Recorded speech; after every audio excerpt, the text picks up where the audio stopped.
ഓരോ സമയത്ത് നമ്മൾ ഓരോ ഡ്രസ്സല്ലേ ഇടുക. വീട്ടിൽ നിൽക്കുമ്പോൾ ഒരു ഡ്രസ്സ്, എക്സസൈസ് ചെയ്യാൻ ഒരു ഡ്രസ്സ്, ഫങ്ഷന് പോകുമ്പോൾ ഒരു ഡ്രസ്സ്, ഉറങ്ങാൻ പോകുമ്പോൾ വേറൊരു ഡ്രസ്സ് അല്ലേ? ആ കാര്യം എന്താണോ ചെയ്യേണ്ടത് അതിനനുസരിച്ച് നമ്മൾ ഡ്രസ്സ് ചേഞ്ച് ചെയ്യണം. അതേപോലെ സാഹചര്യം, വ്യക്തി, സന്ദർഭങ്ങൾക്കനുസരിച്ച് നമുക്ക് നമ്മുടെ ഡ്രസ്സ് ചേഞ്ച് ചെയ്യുക. അർത്ഥം ജ്ഞാനമാകുന്ന ഡ്രസ്സ്, വിവേകം. ആ വിവേകം നമുക്ക് അതിനനുസരിച്ച് പ്രവർത്തിക്കുന്നുവെങ്കിൽ, വ്യക്തി, സന്ദർഭം, സാഹചര്യം അനുസരിച്ച് നമുക്ക് യുക്തിയുക്തമായിട്ട് ജീവിക്കാൻ കഴിഞ്ഞാൽ അതിനാണ് ആധ്യാത്മിക ജ്ഞാനം നമ്മളെ സഹായിക്കണം. സത്സംഗത്തിൻ്റെ ഗുണം അതാണ്. നിത്യേന സത്സംഗം കേൾക്കും തോറും നമുക്ക് ഏത് സമയത്ത് ഏത് ഡ്രസ്സ് ഇടണം എന്ന വിവേകം നമ്മുടെ പ്രവർത്തിക്കും. ജ്ഞാനം എന്ന് പറഞ്ഞാലേ വിവേകമാണ്. സാഹചര്യത്തിനും സന്ദർഭത്തിനും അനുസരിച്ച് നമുക്ക് നമ്മളെ എങ്ങനെ മോൾഡ് ചെയ്യാം.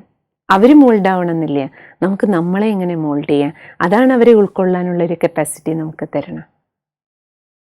അങ്ങനെ ഉൾക്കൊള്ളാനുള്ള ആ ഒരു ശക്തി നമ്മുടെ വർദ്ധിക്കും. അവിടെ ജ്ഞാനം വളരെയധികം നമ്മളെ സഹായിക്കും. ഏറ്റവും പ്രധാനപ്പെട്ട കാര്യമാണ്. കാരണം വെള്ളത്തിൻ്റെ സ്വഭാവം കണ്ടിട്ടില്ലേ? വെള്ളം നമ്മൾ ഏത് പാത്രത്തിലെടുക്കണോ ആ പാത്രത്തിൻ്റെ ഷേപ്പിലേക്ക് മാറും. നമുക്കും വേണ്ടത് അതാ. ഏത് തരത്തിലുള്ള ആൾക്കാരുമായിട്ടാണ്, സാഹചര്യങ്ങൾക്ക് അനുസരിച്ചാണ് നമുക്ക് മോൾഡാകേണ്ടത്. നമുക്ക് മോൾഡാകാൻ എളുപ്പം കഴിയും.